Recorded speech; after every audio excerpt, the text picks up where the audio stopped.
Structure of DNA. ये वाला बीच का पेंटोज शुगर है जो ये रिंग बना हुआ है।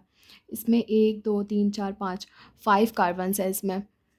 और यहाँ पे नाइट्रोजनस बेस लगा हुआ है, यहाँ पे फॉस्फोरिक एसिड लगा हुआ है। फॉस्फोरिक एसिड और शुगर के बीच में जो बॉन्ड है वो फॉस्फो एस्टर बॉन्ड है। और नाइट्रोजनस बेस और शुगर के बीच में जो बॉन्ड है वो एन ग्लाइकोसाइडिक लिंकेज है। और जब दो, ये पूरा को कहते हैं न्यूक्लियोटाइड। इस पूरे स्ट्रक्चर को न्यूक्लियोटाइड कहेंगे। और न्यूक्लियोटाइड जो होता है वो 3 चीज़ों से बना होता है: nitrogenous base, pentose sugar, phosphate group. ये फॉस्फेट ग्रुप है, ये नाइट्रोजनस बेस है, ये पेंटोज शुगर है। अब यहाँ पर जो नाइट्रोजनस बेस है ये अलग अलग होता रहेगा, like adenine, guanine, thymine, cytosine, uracil, जितना भी है। 2 टाइप का प्यूरिन एंड पिरिमिडिन यहाँ पे लगता रहेगा, जैसे जैसे चेंज करना होता है इसको। अब जो न्यूक्लियोटाइड है उसके अंदर नाइट्रोजनस बेस, पेंटोज शुगर और फॉस्फेट ग्रुप होता है। लेकिन एक और होता है न्यूक्लियोसाइड, जिसको कहते हैं। न्यूक्लियोसाइड जो होता है सिर्फ 2 कम चीज़ों से मिलकर बनता है, पेंटोज शुगर और नाइट्रोजनस बेस। यहाँ पे फॉस्फेट ग्रुप नहीं होता है। यही डिफरेंस है न्यूक्लियोटाइड और न्यूक्लियोसाइड में। यहाँ पे नाइट्रोजनस बेस भी होता है, पेंटोज शुगर भी होता है, फॉस्फेट ग्रुप भी होता है। लेकिन न्यूक्लियोसाइड में पेंटोज शुगर होता है, नाइट्रोजनस बेस भी होता है, लेकिन फॉस्फेट ग्रुप नहीं होता है। Now let's go on the chain, A polynucleotide chain. यहाँ पे ये चेन बना हुआ है डीएनए का। यहाँ पे नाइट्रोजनस बेस लगा हुआ है हर में, किसी में।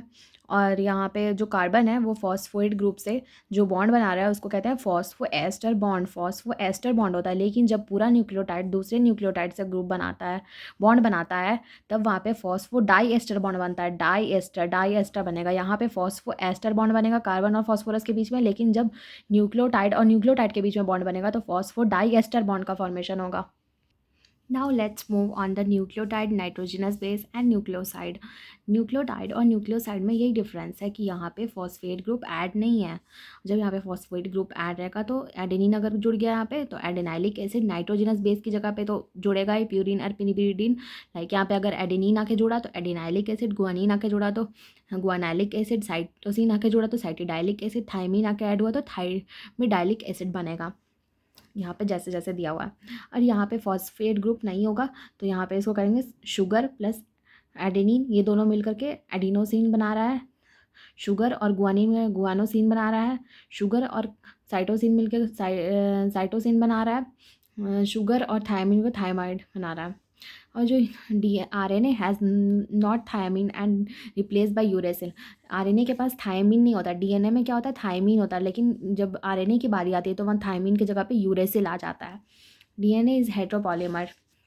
डीएनए हेट्रोपॉलीमर है। When 2 nucleotide attach the phosphodiester bond will form.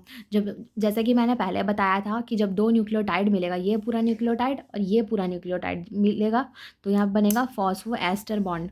ये फॉस्फोएस्टर बॉन्ड बनेगा। लेकिन यहाँ पे इस कार्बन और इस फॉस्फोरस के बीच में जो बॉन्ड बनेगा वो फॉस्फोएस्टर बॉन्ड होगा। ये 5 डैश से 3 डैश एंड तक होता है। Now let's move on the double helical structure of DNA. Double helical DNA structure, इसका डिस्कवरी किसने किया था? वॉटसन एंड क्रिक ने किया था। ये 5 डैश से 3 डैश एंड है, ये 3 डैश से 5 डैश एंड है। ये एंटी पैरेलल होता है, एक सीधा होता है तो एक उल्टा होता है। जब नाइट्रोजनस बेस है दोनों का, वो हाइड्रोजन बॉन्डिंग के थ्रू एक दूसरे में ऐड होता जाएगा। Now let's move on the length. Distance between 2 base pair is 0.3 nanometre, 34 nanometre.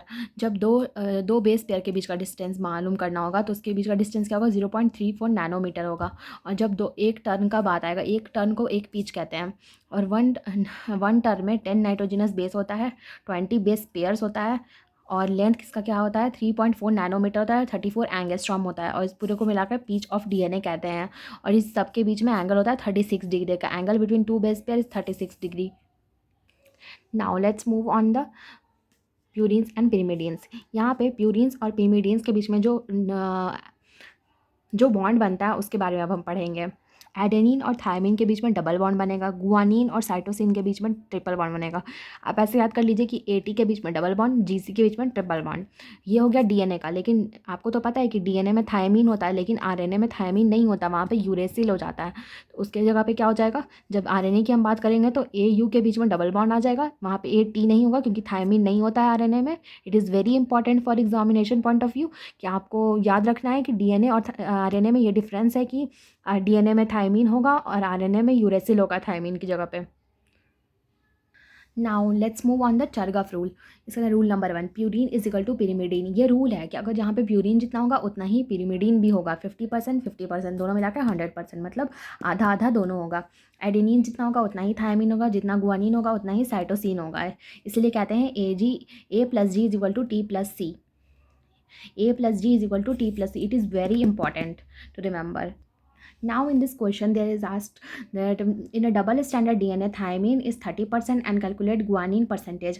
जहाँ पे थायमीन जो है वो 30% है तो आपको गुआनिन का परसेंटेज निकालना है। तो आज जैसा कि आपने जाना है यहाँ पर कि प्यूरिन और पिरिमिडीन बराबर होता है, तो यहाँ पे करेंगे purine is equal to 50%, pyrimidine is equal to 50%। अब थायमीन जो है वो 30% होगा तो ऑब्वियसली इसका जो बॉन्ड बनाता है टी, जो बॉन्ड बनाता है थायमीन, जो एडेनिन के साथ ही डबल बॉन्ड बनाएगा ना, तो जब जितना टी होगा उतना ही ए होगा, 30% ए होगा।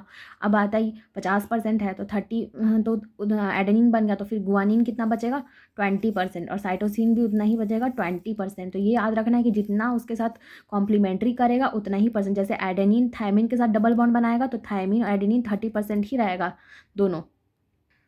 It is a rule like amount of adenine never equal to guanine. Amount of adenine जो है वो थायमिन के इक्वल होगा, कभी भी गुआनिन के इक्वल नहीं होगा। और जो अमाउंट ऑफ थायमिन है वो साइटोसिन के इक्वल नहीं होगा, वो एडेनिन के इक्वल होगा। और गुआनिन और साइटोसिन आपस में इक्वल होंगे। Now let's on this ratio a plus t upon g plus c not equal to 1, a plus t upon g plus c not equal to 1, a plus g by t plus c is equal to 1. It is very important, there is not equal to 1, there is equal to 1. DNA is a acidic molecule. DNA जो है वो acidic molecule है, इसीलिए इसको जब bind करेंगे, जब इसको हम कंडेंस करेंगे किसी चीज़ के ऊपर, तो वो बेसिक होना चाहिए। ये इसका रूल है कि मतलब एसिडिक चीज़ ही ना बेसिक की तरफ अट्रैक्ट होगा। Then now in next video I will tell you about how the histone is a basic molecule on which DNA will wrap and the condensation of DNA will take place.